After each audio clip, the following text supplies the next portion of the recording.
আমরা নিরপেক্ষ নই, আমরা মুক্তিযুদ্ধের পক্ষে। শুধু দর্শক শ্রোতা, দৃষ্টিকোণ একাত্তরের পক্ষ থেকে আপনাদের স্বাগত জানাই। আমরা সবাই জানি আমরা একটা মহা সংকটের মধ্যে আমাদের দেশ যাচ্ছে, আমাদের জাতি বাংলাদেশ।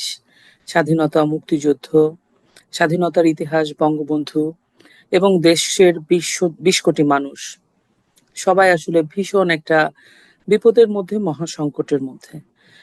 এই সংকট থেকে কিভাবে আমরা উত্তরণ পেতে পারি এবং আম, এই সংকটটার আম, কারণ কি কেন হলো, আমরা কেন এরকম একটা বিপর্যয়ের মধ্যে পড়ে গেলাম, সেগুলো সবকিছু নিয়ে আমরা আজকে জানার চেষ্টা করব। দেশের সর্ববৃহৎ রাজনৈতিক দলের একজন প্রতিনিধি আমাদের আজকে অতিথি হয়ে এসেছেন। তার সাথে কথা বলবো, আমরা জানার চেষ্টা করব, বোঝার চেষ্টা করব এবং আগামী পরিকল্পনাটাও হয়তো ওনার কাছ থেকে কিছু জানতে পারবো। আমাদের আজকের অতিথি আহ খালেদ মাহমুদ চৌধুরী। তিনি আওয়ামী লীগ রাজনীতির সাথে সম্পৃক্ত, আগেও ছিলেন, এখনো ছিলেন এবং গত সরকারের সময় উনি সরকারের দায়িত্বপ্রাপ্তও ছিলেন, এক এক পদমর্যাদায়, এক প্রতিমন্ত্রী পদমর্যাদায়। তো আজকে তার সাথে আমরা কথা বলবো। চলুন। আহ খালেদ ভাই, জি, আছি আমি। আপনাকে দৃষ্টিকোণ একাত্তরের পক্ষ থেকে স্বাগত জানাই।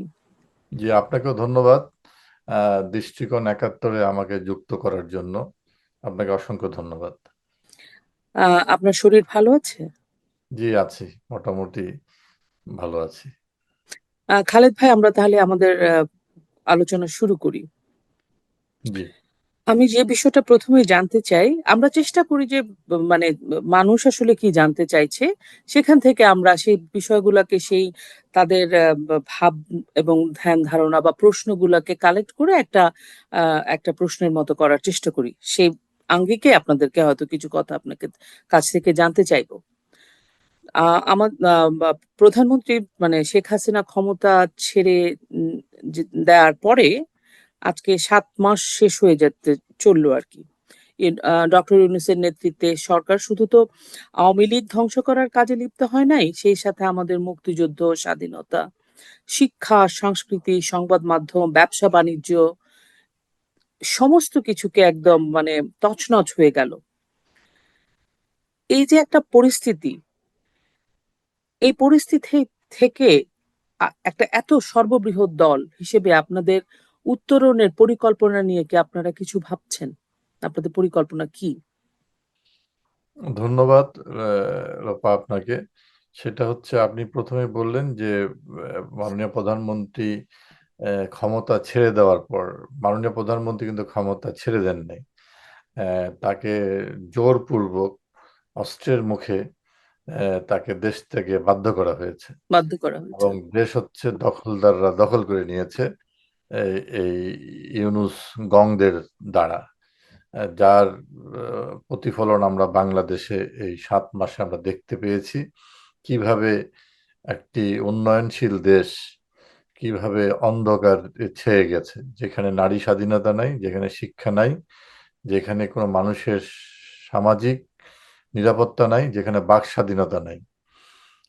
তো এইরকম একটি পরিস্থিতির মধ্যে বাংলাদেশ আহ, এখন চলমান আছে। সেই জায়গা থেকে বাংলাদেশ আওয়ামী লীগ সর্বাত্মক চেষ্টা করে যাচ্ছে। আপনি জানেন যে 5ই আগস্টের পরে আওয়ামী লীগের প্রায় কয়েকশো মানুষকে হত্যা করা হয়েছে, নেতা কর্মীকে হত্যা করা হয়েছে, হত্যার শিকার হয়েছে এই দখলদার বাহিনীর বিরুদ্ধে কথা বলতে গিয়ে।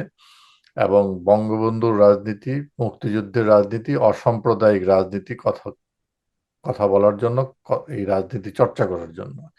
কিন্তু আমরা থেমে নাই, কারণ আমরা মুক্তিযুদ্ধের প্রজন্ম। আমরা অসাম্প্রদায়িক রাজনীতিকে ধারণ করি। আমরা তো পরাজিত হতে পারি না। তাহলে তো 30 লক্ষ শহীদের রক্ত বৃথা হয়ে যাবে, আমার বঙ্গবন্ধুর সোনার বাংলার স্বপ্ন বৃথা হয়ে যাবে। কাজে আমরা লড়াই করে যাচ্ছি, ভিতর থেকে বাইরে থেকে। আমরা আমরা আমাদের সংগ্রাম অব্যাহত আছে। প্রতিদিনই আওয়ামী লীগের নেতা কর্মীদের গ্রেপ্তার করা হচ্ছে, হত্যা করা হচ্ছে, নির্যাতন করা হচ্ছে, পঙ্গু বানিয়ে দেওয়া হচ্ছে। শুধু আওয়ামী লীগের নেতা কর্মীরা নয়, তাদের পরিবারের সদস্যদেরকেও কিন্তু নির্যাতন করা হচ্ছে। গতকালকে একজন ছাত্রলীগের কর্মী, তার মা অসুস্থ হাসপাতালে, তাকে দেখতে গিয়েছিল, তাকে সেখান থেকে তার মায়ের কোল থেকে তাকে তুলে নেওয়া হয়েছে হাসপাতালের ক্যাবিন থেকে। আপনারা জানেন নেত্রকোনায় একজন ছাত্রলীগ করার কারণে ছাত্রলীগের সভাপতি টিপু তাকে না পেয়ে তার বৃদ্ধ বাবাকে ধরে নিয়ে গিয়ে নির্যাতন করা হচ্ছে, অকথ্য নির্যাতন করেছে। এই হচ্ছে বাংলাদেশের অবস্থা। তবে তারপরেও আমাদের শপথ, আমরা লড়াই চালিয়ে যাচ্ছি দেশরত্ন শেখ হাসিনার নেতৃত্বে, এবং আমরা নিশ্চিত যে এই লড়াইয়ে অসাম্প্রদায়িক যে আমরা আছি, আমরা যে মুক্তিযুদ্ধের যে চেতনা ধারণ করি, আমরা অবশ্যই এখানে এই লড়াই আমরা বিজয়ী হব। কারণ আমাদের শক্তি হচ্ছে মুক্তিযুদ্ধ, আমাদের শক্তি হচ্ছে 30 লক্ষ শহীদ, লক্ষ লক্ষ মা বোনের আত্মত্যাগ হচ্ছে আমাদের শক্তি। কাজে আওয়ামী লীগ বসে নাই। আওয়ামী লীগ এই দেশকে দখলদার হাত থেকে রক্ষা করার জন্য, এই জঙ্গিবাদের হাত থেকে, সন্ত্রাসবাদের হাত থেকে, এই দেশবিরোধী এই চক্রের হাত থেকে রক্ষা করার জন্য আমাদের লড়াই অব্যাহত আছে। আহ, ধন্যবাদ খালেদ ভাই। এই এই প্রসঙ্গ ধরে আমরা যেটা জানতে চাই, আপনি আমরা সবাই জানি যে আমাদের আপনার যারা আওয়ামী লীগ করে এবং মুক্তিযুদ্ধের পক্ষের যারা শক্তি এবং মুক্তিযুদ্ধের কথা যারা বলে, মানবাধিকারের কথা যারা বলে, তারা সবাই কেউ জেলে, এবং প্রত্যেকের নামে শত শত, একটা খুনের জন্য হাজারো ছাড়িয়ে আহ, মানুষের নামে কেস করা হয়েছে। হয়তো আহ, যা আহ, যার নামে কেস করা হয়েছে সে নিজেও জানে না আসলে কি কেসের তার নামে মামলাটা হয়েছে, এরকম আর কি। তো এই যে এত শত শত মামলা, কয়েকদিন আগে দেখলাম, এই 3-4 দিন আগে অর্থনীতি সমিতি তো তারা দখল করে নিয়েছে, এবং সেই আমাদের যে ইকোনমিস্ট যারা ছিলেন, আবুল বারাকাত, তারপরে আতিয়ার, ডক্টর আতিয়ার, ওনাদের নামেও কিন্তু মামলা হয়ে গেছে। তার মানে কি, 71-এ আমরা দেখেছিলাম বুদ্ধিজীবীদেরকে মেরে ফেলা হলো, এখন দেখলাম যত আমাদের মুক্তিযুদ্ধের মানবাধিকারের কথা বলেন বা এই যে ধরনের ইকোনমিস্ট যারা বুদ্ধিবৃত্তিক, যারা আমাদের দেশের চালান, আপনি নিজেও জানেন যে ডক্টর আবুল বারাকাত কিন্তু এই যে যখন নাকি পদ্মা সেতু নিয়ে একটা সংশয় দেখা দিয়েছিল হবে কি হবে না, উনি কিন্তু ফ্যাক্টস দিয়ে, ফিগার দিয়ে বলে দিয়েছিলেন যে হওয়া অসম্ভব আমাদের অর্থায়নে। তো এই ধরনের মানুষগুলাকেও মামলা দিয়ে একদম একটা জর্জরিত অবস্থা। আমি আচ্ছা ওনাদের ব্যক্তিগত বিষয়টা না হয় বাদ দিলাম, কিন্তু এই যে আওয়ামী লীগের যে মানে গণহারে মামলা, আজকে এগুলো হয়তো জামিলুর রাজার চৌধুরী বেঁচে থাকলে তারও বিরুদ্ধে মামলা দেওয়া হতো, মামলা হয়ে যেত, তিনি তিনি কেন পদ্মা সেতুর সঙ্গে জড়িত ছিলেন। জড়িত ছিলেন। আবার এই পদ্মা সেতু তো মানুষের জন্য করা হয়েছিল। তো এখন এই যে একটা গণহারে মামলা, এই মামলাকে মোকাবেলা করার জন্য আমরা দৃশ্যত আওয়ামী লীগের কোনো কিছু দেখতে পাচ্ছি না, অথবা বুঝতে পারছি না, জানি না। আপনারা কিভাবে এটাকে আহ, মোকাবেলা করার কথা ভাবছেন? না, দেশে তো কোনো আইনের শাসন নাই। নাই। দেশে কোনো আইনের শাসন নাই। আপনি জানেন যে ব্রিটিশ একজন মন্ত্রী বাংলাদেশে গিয়ে বাংলাদেশের যে আইন ব্যবস্থাপনা, আদালতের যে এই যে মানে সংস্কারের তিনি জি। একটা প্রস্তাব দিয়েছিলেন, কিন্তু সেই প্রস্তাব কিন্তু ওই পর্যন্তই রয়ে গেছে। বাংলাদেশের একজন মন্ত্রী যখন বলে যে কোনো বিচারক কাউকে জামিন দিতে পারবে না, আগাম যাক। জামিন বন্ধ হয়ে গেছে, আগাম জামিন বন্ধ হয়ে গেছে। এক কথা বলা যায় যে অলিখিতভাবে আমাদের সংবিধানে যে আমাদের ফান্ডামেন্টাল রাইট বা সংবিধান যেটা আছে, এটা কিন্তু মানে সাংবিধানিকভাবে তারা শপথ নিয়েছে, কিন্তু তারা সাংবিধানিকভাবে দেশ পরিচালনা করছে না। এবং যদিও এটা অবৈধভাবে নিয়েছে, বন্দুকের নলের মুখে তারা শপথ নিয়েছে, বাধ্য করেছে শপথ আহ, অনুষ্ঠান পরিচালনা করতে। কাজে এখন আপনি দেশে আইনের শাসন কিভাবে বলবেন? হাজার হাজার নেতাকর্মী জেলখানায় আছে শুধু নয়, এই যে গত পরশুদিনকে বাসের মধ্যে 54 বছর ইতিহাসে, লোপা আপনি জেনেছেন, জানেন কিনা, হ্যাঁ, শুনেছেন জানি। কিনা, আমি এরকম শুনিনি যে কোনো গণপরিবহনে এরকম 40-50 জন যাত্রীর উপস্থিতিতে একজন নারীকে গ্যাংরেপ করা হয়েছে। এটা কোন জায়গায় আমরা চলে গেছি? আচ্ছা, কোন জায়গায় চলে গেছি? এই এই ইউনুস আপনার হচ্ছে শান্তিতে নোবেল পেয়েছেন, তিনি তিনি শান্তির কি সুবাতাস বাংলাদেশে দিচ্ছেন? এটা কি শান্তির সুবাতাস যে নারীরা রাস্তাঘাটের গ্যাংরেপের শিকার হবে, মায়ের কোল থেকে সন্তানকে কেড়ে নেওয়া হবে, বৃদ্ধ বাবাকে হত্যা করা হবে, এভাবে প্রতিদিন রাস্তায় মানুষ মরে থাকবে, আদালত চত্বরে মামলার বাদীকে পিটিয়ে হত্যা করা হবে। হ্যাঁ, আইনজীবীরা যখন তার তার আসামি পক্ষে যারা আইনি লড়াইয়ে যান, তখন তাদেরকে মারধর করা হচ্ছে, তার পরিবারের সদস্যদের মারধর করা হচ্ছে। পুলিশের হেফাজতে আসামিদেরকে নির্যাতন করা হচ্ছে। কোর্টের এজলাসের মধ্যে ঢুকে সেখানে সন্ত্রাসীরা গিয়ে গায়ে হাত দিচ্ছে। আপনার জেলখানায় গিয়ে জেলারদেরকে জেলের তালা খুলে দেওয়ার জন্য এই জঙ্গিরা হুমকি দিচ্ছে। এই এক ভয়াবহ অবস্থা, যেগুলো আজকে বাংলাদেশে গণমাধ্যম গলা চিপে ধরা হয়েছে। গণমাধ্যম কোনো কথা বলতে পারছে না, গণমাধ্যমকে কোনো কথা বলতে দেওয়া হচ্ছে না, আন্তর্জাতিক গণমাধ্যমকেও সেভাবে সংবাদ পরিবেশন করতে দেওয়া হচ্ছে না। এবং আপনি জানেন যে বিবিসি সম্পর্কে বর্তমানের যে তথাকথিত প্রেস সেক্রেটারি আছে, তিনি কিন্তু কি ধরনের জঘন্য একটা মন্তব্য করেছেন। এবং আপনি দেখেন যে রাজশাহী বিশ্ববিদ্যালয়ে কসাই নামে খ্যাত ছিলেন যিনি, যিনি কুখ্যাত নিজামী এবং এই গোলাম আজমের কৌশলী হিসাবে মানবতা বিরোধী অপরাধ ট্রাইব্যুনালে যিনি তাদের আইনি সাপোর্ট দিয়েছেন, সেই কসাই তাজুলকে এই এই ট্রাইব্যুনালের প্রসিকিউটর নিয়োগ দেওয়া হয়েছে। এবং এই ট্রাইব্যুনালের কিন্তু যে আইন আছে সেখানে বলা আছে যে মুক্তিযুদ্ধ চলাকালীন সময়ে যারা অপরাধ করেছে সেই সময়ের অপরাধীদেরকে বিচার করা হবে। কাজে তারা সেটাও মানছে না। এবং ইতিমধ্যে আমাদের আইন বিশেষজ্ঞ কয়েকজন এই বিষয়ে তারাই বিশ্লেষণ করেছেন, আমি যাব না। তো কাজেই বাংলাদেশে তো আইনের শাসন নাই, বাংলাদেশে তো দখলদারদের জঙ্গিবাদের শাসন চলতেছে। এখানে তো বিচারকদেরকে বলে দেওয়া হচ্ছে কি করা হবে। একজন মন্ত্রী বলে দিচ্ছেন যে কোনো জামিন দেওয়া হবে না। হ্যাঁ, আবার একজন আইনমন্ত্রী ঢালাও ভাবে হাজার হাজার মামলা প্রত্যাহার করে নেওয়া হচ্ছে। যেই মামলার সর্বোচ্চ সুপ্রিম কোর্টে যে মামলার সাজা বহাল রাখা হয়েছে কুখ্যাত এই যে আজহারউদ্দিন, সেখান থেকে রক্ষা করার জন্য আজকে নতুন ভাবে রিভিউ পিটিশন করতে বাধ্য করা হচ্ছে। এই তো বাংলাদেশের আইন। তো এই আইনের বিরুদ্ধে তো আপনি কিভাবে লড়াই করবেন? আন্তর্জাতিক যে মানবাধিকার সংস্থা যেটা আছে, যে জাতিসংঘ কি রিপোর্ট দেওয়া হলো দেখেন, হাস্যকর রিপোর্ট দেওয়া হয়েছে, হাস্যকর রিপোর্ট দেওয়া হয়েছে। তারা এটা যাদের পরামর্শ নিয়েছে, যাদের পরামর্শ নিয়ে তারা এই রিপোর্ট তৈরি করেছে, তারা এই দখলদার বাহিনীর সদস্য। এই দখলদার বাহিনীর সদস্যদের পরামর্শ নিয়ে এই জাতিসংঘের এই এই রিপোর্ট কত কলঙ্কিত করা হয়েছে। জাতিসংঘের মতো একটা সংস্থা, যেটা সমগ্র পৃথিবীর দেশগুলোর একটা সংঘ, সেই জাতিসংঘ ইউনাইটেড স্টেট, সেখানে তাদেরকে আপনার হচ্ছে আপনার কিভাবে প্রশ্নবিদ্ধ করে দেওয়া হলো। এই জাতিসংঘ সম্পর্কে আজকে আমরা কি ধারণা নিচ্ছি যে তারাও এইভাবে করে বা এইরকম করতে পারে?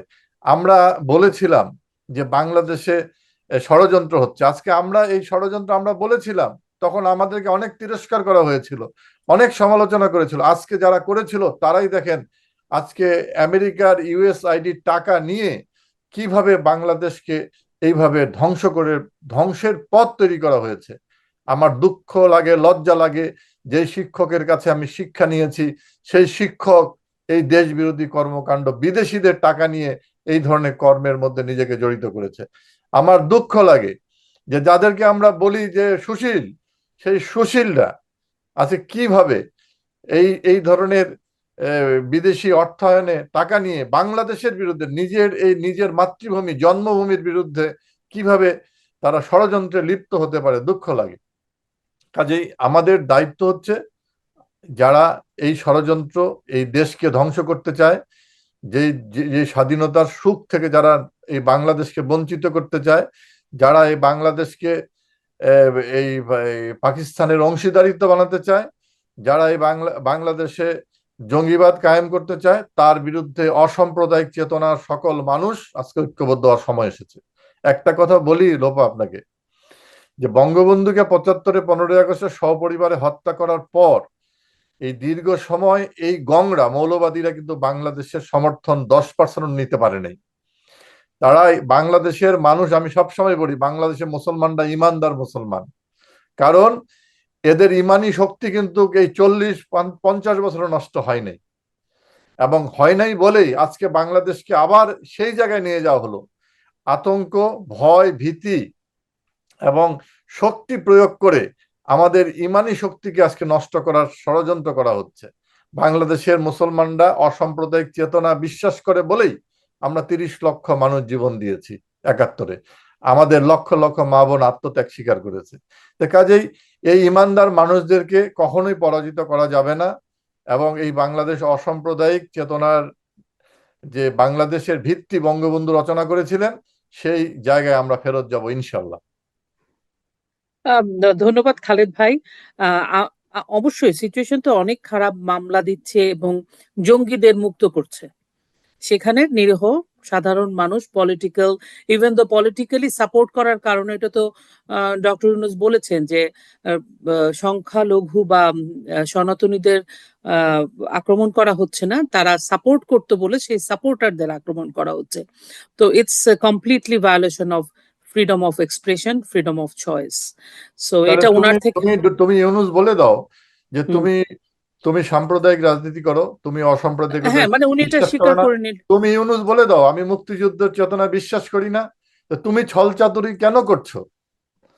কেন ছলচাতুরি করছো? কেন বাংলাদেশের মানুষের সঙ্গে তুমি অভিনয় করছো? তোমার চরিত্র চেহারা তো মানুষ চিনে ফেলেছে, তোমার তো আর পালানোর কোনো পথ নাই।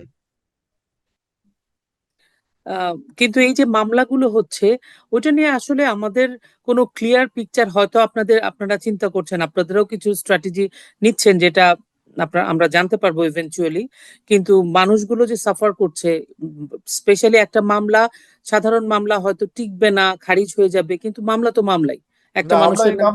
আমরা এই মামলা তো মানি না, এটা অবৈধ গায়েবী মামলা। এই গায়েবী মামলার মামলা। বাদী জানে না যে সে মামলা করেছে। অনেক হ্যাঁ, বাদী অসংখ্য জানে না বাদী, মামলা অনেক করেছে, বাদী আছে যারা বলেছে আমি জানি না, আমার কাছে একটা সিগনেচার নিয়ে গেছে। নিয়ে গেছে। সে জানে না। এই গায়েবী মামলা, এই মামলা অবৈধ। এই অবৈধ গায়েবী মামলা দিয়ে আমাদের নির্যাতন করা হচ্ছে, করুক।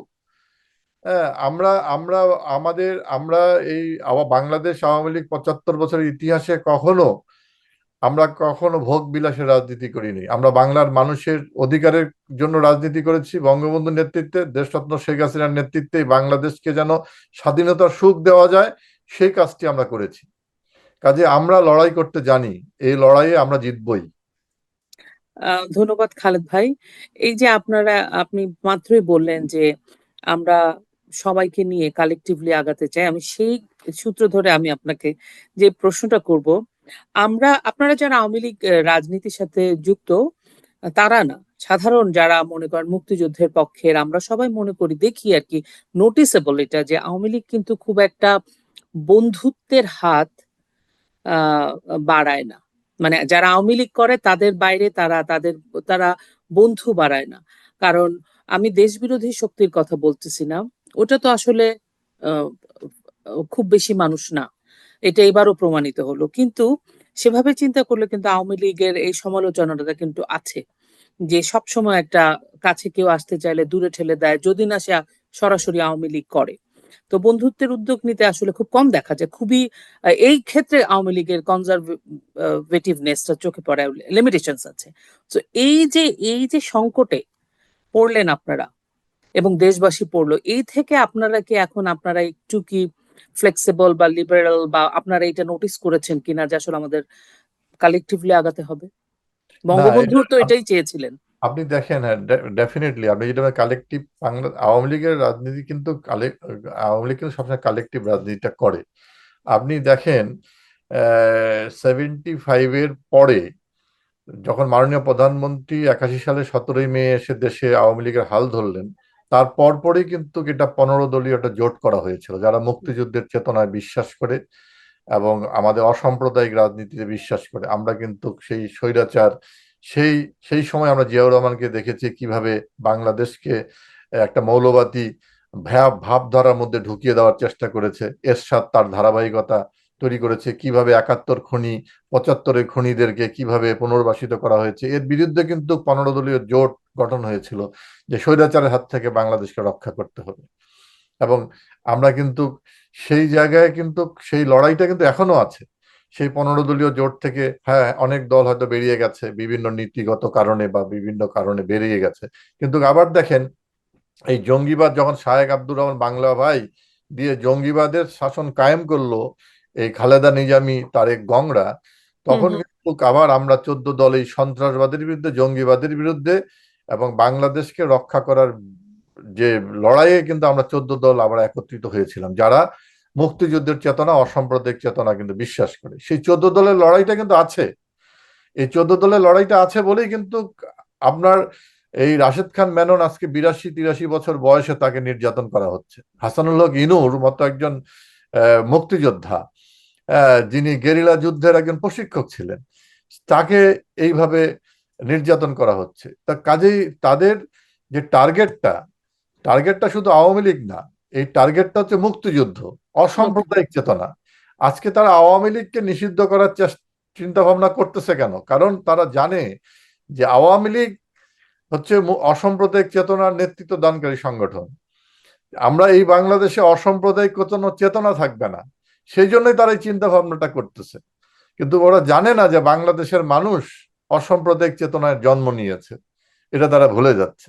তারা কিন্তু আবার ওই 71-এর জায়গায় জ্বালাও পোড়াও ভেঙে দাও চুরমার করা লুট করা এই কাজগুলোতে কিন্তু আবার তারা জড়িত হয়ে পড়েছে। কাজেই আপনি যেটা বলছেন কালেকটিভ রাজনীতি কিন্তু মানে আওয়ামী লীগ জন্মগত থেকে এই কালেকটিভ রাজনীতিটা করছে।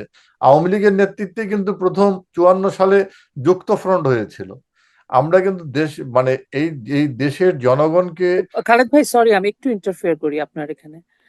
বঙ্গবন্ধু এবং তার প্রতিটা কথা, তার যারা তাকে নিয়ে পড়াশোনা করে বা তার লেখা পড়ে, আমরা সবাই জানি তার ভাষণ ওই প্রসঙ্গ না। আমি বলছি গত 15 বছরে আমি শর্ট করে দেখি, আপনি যদি এটাও দেখেন, যখন গণ আদালত ফর্ম করা হলো তখন কিন্তু ওই যে জাহানারা ইমামের নেতৃত্বে, তখন কিন্তু শেখ হাসিনা ওটার সাথে একত্রিত হয়েছেন, একদম খুব ওতপ্রোতভাবে ছিলেন। এবং সেই সময়ও উনি এই যে মুক্তিযোদ্ধার ধারায় যে রাজনৈতিক দলগুলোকে সাথে নিয়ে উনি এগিয়েছেন, এটা একদম দৃশ্যমান, এটার আমরা সবাই জানি। কিন্তু এই যে 14 দলের কথা আপনি বললেন, আমরা খুব সিগনিফিকেন্টলি লক্ষ্য করেছি লাস্ট 6-7 বছর বা 4-5 বছর যে একটু বোধহয় তারা একটু সাবসাইডেড ছিলেন। অনেস্টলি খালেদ ভাই, আপনি যদি একটু পর্যালোচনা করেন, এবং আপনার যে বর্তমান সময়ের যে আপনার এইজ বা আমার এইজ বা তার পরবর্তী প্রজন্ম, তাদের কিন্তু রিজার্ভেশন আছে। আওয়ামী লীগ আওয়ামী লীগই সামথিং, অন্যান্য মুক্তিযুদ্ধের পক্ষের দলদেরকে একটা ডিমেইনিং টেন্ডেন্সি আছে। তো এই জিনিসগুলোকে আপনারা নোটিস করেন অ্যাজ এ নেতা হিসেবে, যে আপনার আপনার যে উত্তরসূরিরা বা পূর্বসূরিরা আসলে কোন পথে চলছে, বা তাদেরকে কিভাবে এটা বোঝানো যায় যে না, রাজনীতির প্রেফারেন্স থাকবে কিন্তু আমাদের মাথা, আমাদের লক্ষ্য, আমাদের আমাদের মূল স্তম্ভ একটাই, সেটা স্বাধীনতা, মুক্তিযুদ্ধের চেতনা। তারপরে সেই আমব্রেলার নিচে আমরা দলমত থাকতেই পারে। এরকম কি আপনাদের মনে হয়? এটা আপনারা কি আপনি লক্ষ্য খুব করেছেন? আপনার কথাটা খুবই গুরুত্বপূর্ণ যে আপনি অনেক দূর থেকে খুব নিবিড় ভাবে পর্যবেক্ষণ করেন, সেই জন্য একদম ক্ষুদ্র ক্ষুদ্র বিষয়গুলো আপনার মানে মানে রাডারে ধরা পড়েছে। যেটা হচ্ছে আমাদের যে 14 দলের যে জায়গাটা কি ছিল, আমরা সন্ত্রাসবাদের বিরুদ্ধে, মৌলবাদের বিরুদ্ধে, মৌলবাদের জঙ্গিবাদের বিরুদ্ধে। বিরুদ্ধে, মুক্তিযুদ্ধের চেতনা এবং অসাম্প্রদায়িক বাংলাদেশ বিনির্মাণ করব, এই তো এটা ছিল। এবং সেই জায়গাটায় কিন্তু আওয়ামী লীগের নেতৃত্বাধীন যে সরকার 15 বছর পরিচালিত হচ্ছে এক মুহূর্তের জন্য কিন্তু ব্যত্যয় ঘটেনি। হ্যাঁ, বাংলাদেশে কিছু সামাজিক কিছু প্রেক্ষাপট আছে, এগুলো অস্বীকার করার কোনো উপায় নেই। অনেক কিছুই কিন্তু ওভারনাইট করা যায় না।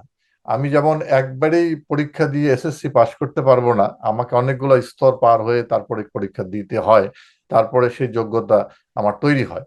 তো কাজেই সেই রকম একটি পরিস্থিতি, আমরা কিন্তু এই জায়গা থেকে এই যে আমাদের যে কমন যে জায়গাটা, এই জায়গা থেকে আমরা বেরিয়ে যাইনি। হ্যাঁ, তবে আপনি যেটা বলেছেন যে হ্যাঁ এই জায়গাটা আমাদের সলা পরামর্শ মানে এই যে চিন্তা ভাবনার আদান প্রদান, এগুলোর কিছু হয়তো দুর্বলতা ছিল, হয়তো এটা অস্বীকার করার কিছু নাই।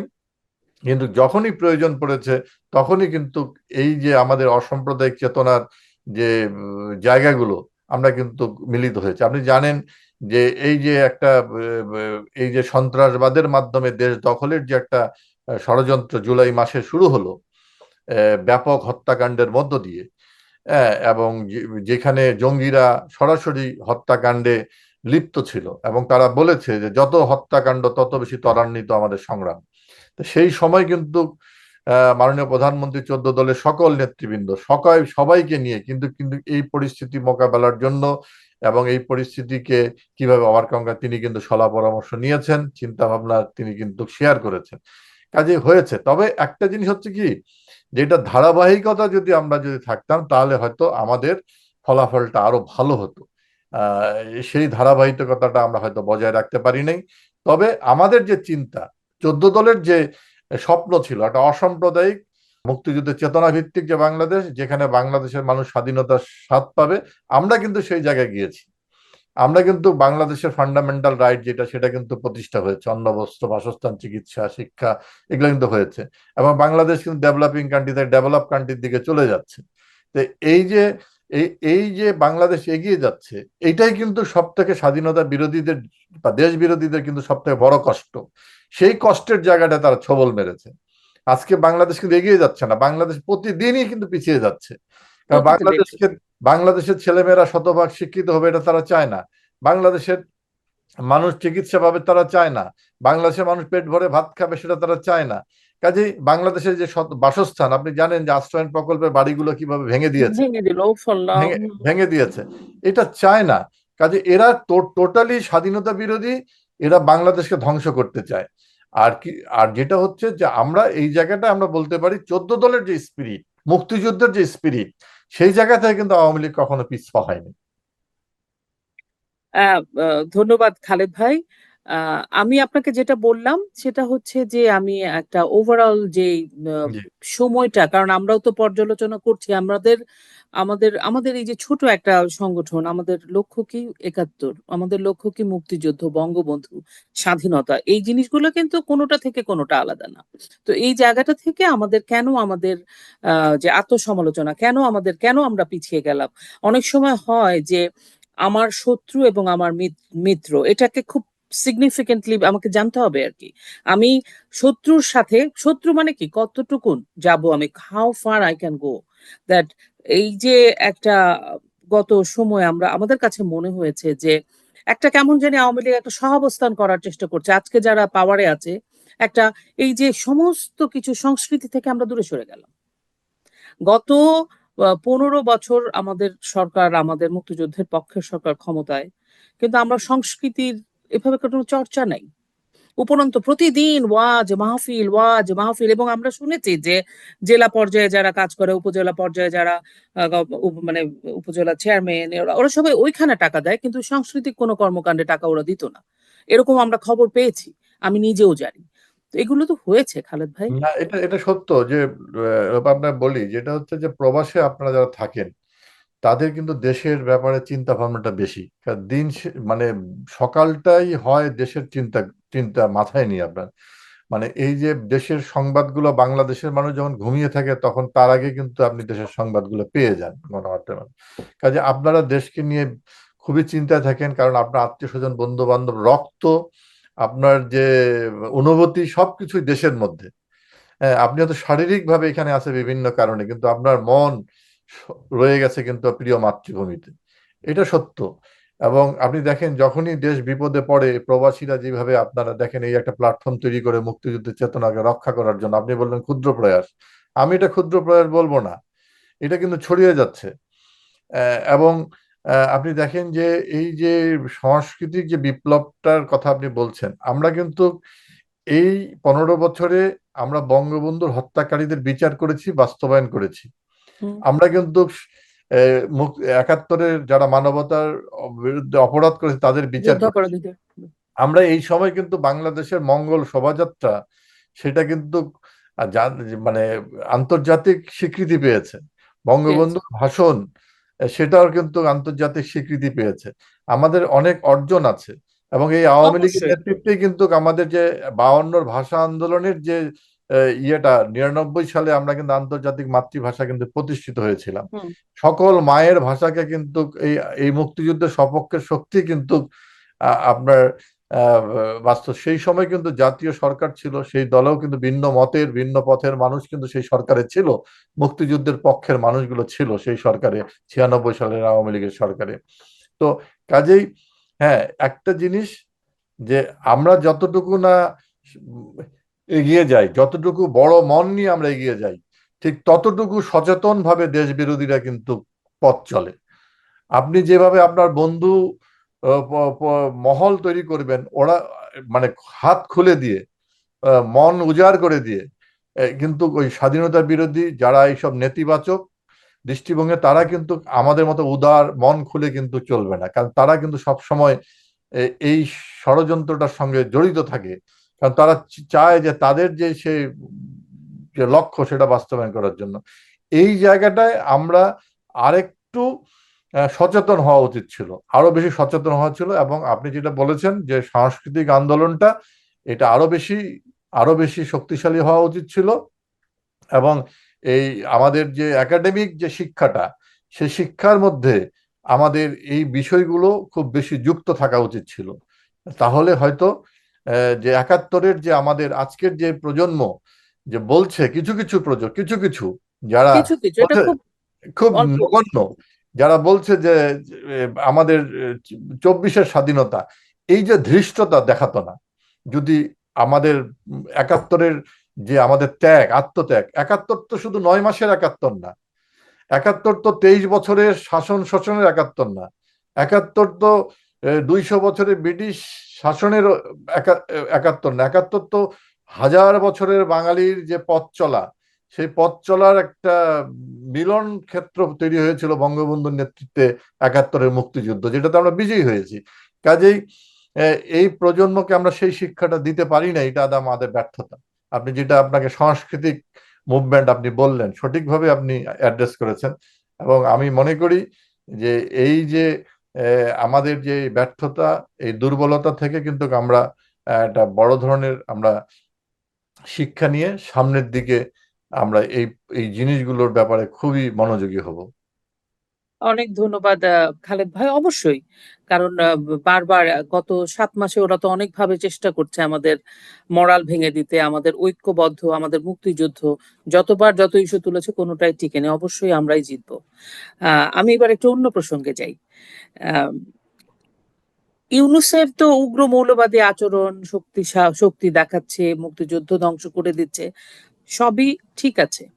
সে তার কাজ করছে, সে তার এজেন্ডা নিয়ে, উনি তার এজেন্ডা নিয়ে এসছেন, সে এজেন্ডা বাস্তবায়িত করছেন উনি। কিন্তু পক্ষান্তরে আওয়ামী লীগ, যে আমরা বারবার আওয়ামী লীগ কেন বলি, মুক্তিযুদ্ধের পক্ষের খুব বড় একটা ফোর্স কিন্তু আওয়ামী লীগ, আমরা দেখি। হ্যাঁ, আহ শেখ হাসিনা, আওয়ামী লীগ, আপনি যেভাবেই বলেন আমরা কিন্তু তাই দেখি। সেজন্য আওয়ামী লীগের কাছে বাংলাদেশের মানুষের এক্সপেকটেশন অনেক হাই। আহ এটা এটা কিন্তু সত্য। আওয়ামী লীগকে একটা স্পেকুলেশন বলতে পারেন আপনি, সবাই বলে যে আওয়ামী লীগের কোনো ঘুরে দাঁড়ানোর কোনো মানে কোনো কিছু তৎপরতা লক্ষ্য করতে দেখছি না আর কি আমরা।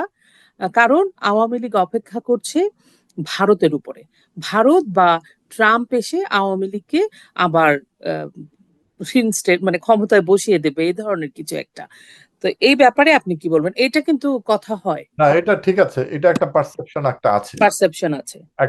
যে এরকম আহ, আমরা তো জানি ভারত হচ্ছে পৃথিবীর অন্যতম বৃহৎ গণতান্ত্রিক একটা দেশ। হ্যাঁ, অবশ্যই। আমেরিকা অলসো মানে একটা ডেমোক্রেটিক কান্ট্রি। তো এখানে তো আমরা দৃশ্যমান দেখতে পাচ্ছি যে বাংলাদেশে যে সন্ত্রাসবাদ জঙ্গিবাদ কায়েম হয়েছে, এটা ভারতের স্টেটমেন্ট থেকে তারা তার রিয়ালাইজেশন তারা করেছে। এবং সেখানে যে পাকিস্তানি গোয়েন্দা সংস্থার মানুষেরা এখানে অবস্থান করে জঙ্গিবাদের নেতৃত্ব দিচ্ছে, তাদের রিয়ালাইজেশন আছে। এবং প্রতিবেশী দেশ হিসাবে প্রতিবেশীর একটা দায়িত্ব আছে। আমরা তো ছোটবেলা থেকে পড়েছি প্রতিবেশীর প্রতি আমাদের প্রতি দায়িত্ব দায়িত্ব। কি। সেই দায়িত্ব জায়গাটা আছে। এবং আমেরিকা একটা গণতান্ত্রিক দেশ, স্বাভাবিকভাবে সারা পৃথিবীর স্বাধীনতাকামী বা গণতান্ত্রিক মানুষের পক্ষে তারা কথা বলার চেষ্টা করে। সেই জায়গাটা তাদের অর্থ কেন একটা দেশের বিরুদ্ধে ব্যবহার হলো, আজকে তো রাষ্ট্রপতি সেই কথাটা বলেছে, সেই জায়গা থেকে বাংলাদেশের মানুষের একটা পারসেপশন তৈরি হয়েছে। কারণ অতীতের যে সরকার ছিল বাইডেন সরকার, সেই বাইডেন সরকার বাংলাদেশের বিরুদ্ধে ষড়যন্ত্র করেছে, এটা বাংলাদেশের মানুষ বুঝতে পেরেছে। এবং আমরা বলেছি এই কথাগুলো, বিভিন্ন ফোরামে বলেছি আমরা, পার্লামেন্টে আলোচনা হয়েছে। তো কাজেই আজকে প্রমাণিত, আমরা যে ভুল তথ্য দেই নাই জনগণকে, আজকে তো প্রমাণিত হয়ে গেল বাইডেনের এই কথার মধ্য দিয়ে। এবং আমরা যে বারবার বলেছি যে জঙ্গিবাদরা বাংলাদেশের বিরুদ্ধে ষড়যন্ত্র করছে, তো এগুলো আছে। তবে দেখেন, প্রতিবেশী আমাকে অতটুকুই সাহায্য করতে পারবে যতটুকু আহ, একটা একটা সীমাবদ্ধতা আছে।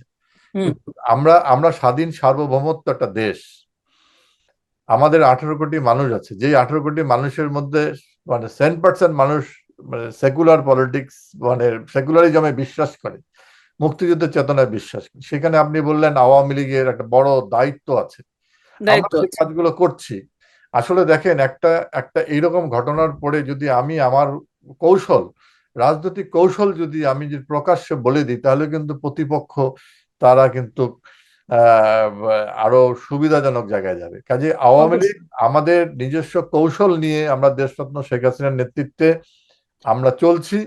আমি এর আগেও অনেকগুলো জায়গায় আমি বলেছি, খুব অল্প সময়ের মধ্যে আওয়ামী লীগের যে রাজনৈতিক কৌশলের যে প্রতিফলন আপনারা দেখতে পাবেন। এবং এই যে দখলদার বাহিনী বাংলাদেশে দখল করে আছে, এই দখলদারদের হাত থেকে আওয়ামী লীগের নেতৃত্বে এই বাংলাদেশকে রক্ষা করা হবে, উদ্ধার করা হবে।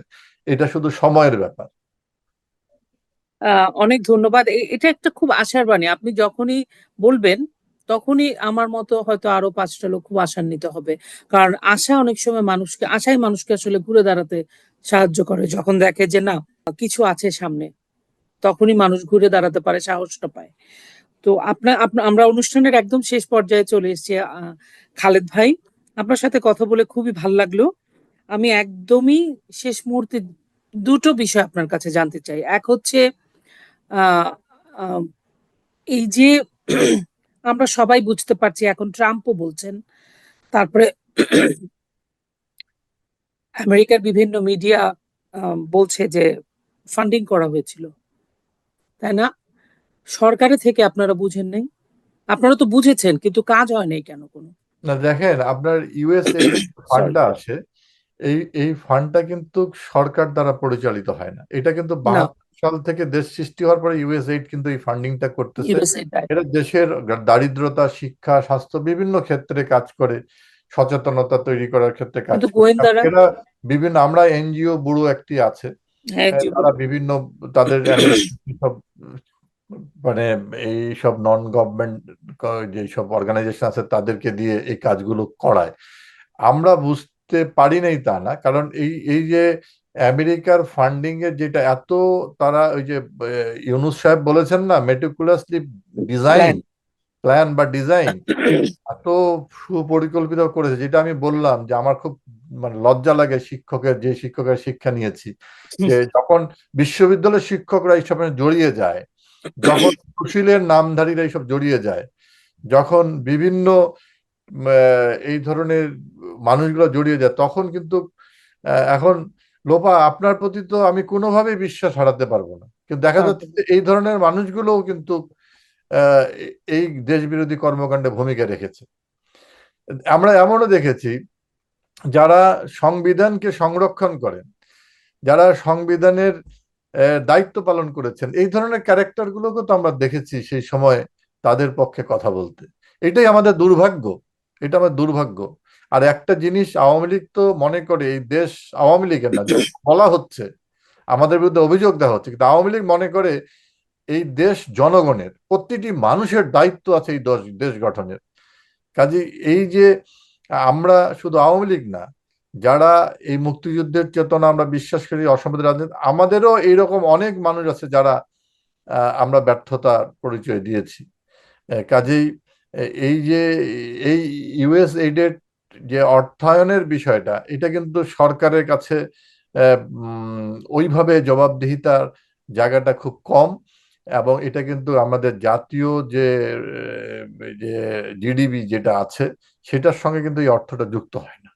হ্যাঁ, কাজেই এই জিনিসটা তারপরেও সরকারের যেহেতু বিভিন্ন গোয়েন্দা সংস্থা আছে, আহ, এরা সেই জায়গাটায় ডেফিনেটলি এই যে বিদেশি অর্থায়নের টাকা কোথায় কিভাবে ব্যবহার হচ্ছে এগুলো তুলে আনার ক্ষেত্রে অবশ্যই দুর্বলতার পরিচয় দিয়েছে, অথবা তারা সেই তথ্য গোপন করেছে। হুম, কিছু তো একটা হয়েছে। হয় বোঝেনি, নইলে কম্প্রোমাইজড, দুটোর মধ্যে তো একটা কিছু হয়েছে। তো তারপরেও আমি বলবো যে আহ, খালেদ ভাই, আপনি অনেক খোলামেলা ভাবে আমাদের সাথে আলোচনা করেছেন, এবং আমরাও বুঝি, কারণ আমাদের এখানে অনেক গেস্ট এসেছেন যারা নাকি এই আন্দোলনের সাথে যুক্ত ছিলেন, হয়তো অন্য ধারার রাজনীতির সাথে যুক্ত। আমি জামাতের কথা বলছি না, কারণ আমরা জামাতকে আনি না। তো ওনারাও বলেছেন যে আমরা প্রতারিত হয়েছি, আমরা বুঝতে পারি না এই আন্দোলনের পরবর্তী স্টেপ, তারা এইভাবে মেটিকুলাসলি সবকিছু স্বাধীনতাই ধ্বংস করে দেবে, মুক্তিযুদ্ধ। সো আপনারাও যেমন হয়েছেন। আজকে দেখলাম ঢাকার রাজপথে সব স্টুডেন্টরা নেমে গেছে, জি। সব স্টুডেন্ট নেমে গেছে এবং তারা বলছে আমরা কি এই আন্দোলনের সঙ্গে ছিলাম যে আন্দোলন আমাকে রাস্তায় আমাকে গ্যাং রেপের শিকার হতে হচ্ছে। মেয়েরা, নারীরা, ছাত্রীরা নেমে গেছে, আজকে দেখলাম রাস্তার সেটাই। পথে পথে বাংলাদেশে বিভিন্ন শিক্ষা প্রতিষ্ঠানে ছাত্রীরা নেমে গেছে, কারণ তাদেরকে ভুল বোঝানো হয়েছিল। বলবো জানো ভুল হয়েছে। বুঝিয়েছে কারা? আমার এই তথাকথিত এই ধরনের দেশ বিরোধী শিক্ষকরা, ঠিক। এই সুশীলরা। হ্যাঁ, তো কাজেই তারা প্রতারিত হয়েছে। আপনি যে শব্দটা উচ্চারণ করলেন এটাই সত্য, তারা প্রতারিত হয়েছে। আজকে প্রতারিত হয়েছে। রিয়ালাইজেশন আসতেছে এবং দেখবেন এই এই প্রতারিতরাই কিন্তু আগামী দিনে সব থেকে শক্তিশালী ভূমিকা রাখবে। আহ, অনেক ধন্যবাদ খালেদ ভাই, আপনি সময় দিলেন। আপনি আমাদের তরুণ প্রজন্মের জন্য জাস্ট একটু শেষ করে দেন কিছু একটা বলে, এই যে যারা প্রতারিত হলো বা আগামী ভবিষ্যৎ আমাদের প্রজন্ম। আমি একটা জিনিস বিশ্বাস করি, আমরা আমাদের সে সৌভাগ্য হয়নি। আমরা স্বৈরাচার বিরোধী আন্দোলন করেছি, আমরা অসাম্প্রদায়িক রাজনীতি বিনির্মাণের জন্য জঙ্গিবাদ মৌলবাদের বিরুদ্ধে লড়াই করেছি, কিন্তু আমাদের মুক্তিযুদ্ধ করার সৌভাগ্য হয়নি। আজকে মুক্তিযুদ্ধের সময় সিংহভাগ মানুষ কিন্তু তরুণ ছিল, সেদিনের তরুণরা বাংলাদেশকে স্বাধীন করেছে। আজকের তরুণদের দায়িত্ব হচ্ছে এই জঙ্গিবাদ, এই সাম্প্রদায়িক গোষ্ঠীর হাত থেকে বাংলাদেশকে উদ্ধার করা। তাদেরকেই দায়িত্ব নিতে হবে, কারণ তারাই হচ্ছে সংখ্যাগরিষ্ঠ মানুষ এই বাংলাদেশে। অনেক ধন্যবাদ খালেদ ভাই, আপনি ভালো থাকবেন। জি। শুধু দর্শক শ্রোতা, আশা করি আমাদের অতিথির কথা আপনাদের ভালো লেগেছে। আমি বিশেষ করে তরুণদের জন্য বলতে চাই, আপনাদের প্রতি অনেক দায়িত্ব। আর সব চাইতে আমাদের বড় পরিচয়, আমরা বাংলাদেশের আমাদের মুক্তিযুদ্ধ, আমাদের স্বাধীনতা এবং বঙ্গবন্ধু যার নেতৃত্বে আমরা এই দেশটা পেয়েছি। এটা আমরা যদি নিজেদের আত্মপরিচয়টা ধরে রেখে এগিয়ে যাই এভাবে ঐক্যবদ্ধ হয়ে, আমাদেরকে কেউ আটকাতে পারবে না। বঙ্গবন্ধুর কথাই বলতে হয়, আমাদেরকে কেউ দাবায় রাখতে পারবে না। আপনারা সবাই ভালো থাকবেন, নিরাপদে থাকবেন, সুস্থ থাকবেন, আশেপাশের প্রতিবেশীর দিকে খেয়াল রাখবেন। জয় বাংলা, জয় বঙ্গবন্ধু।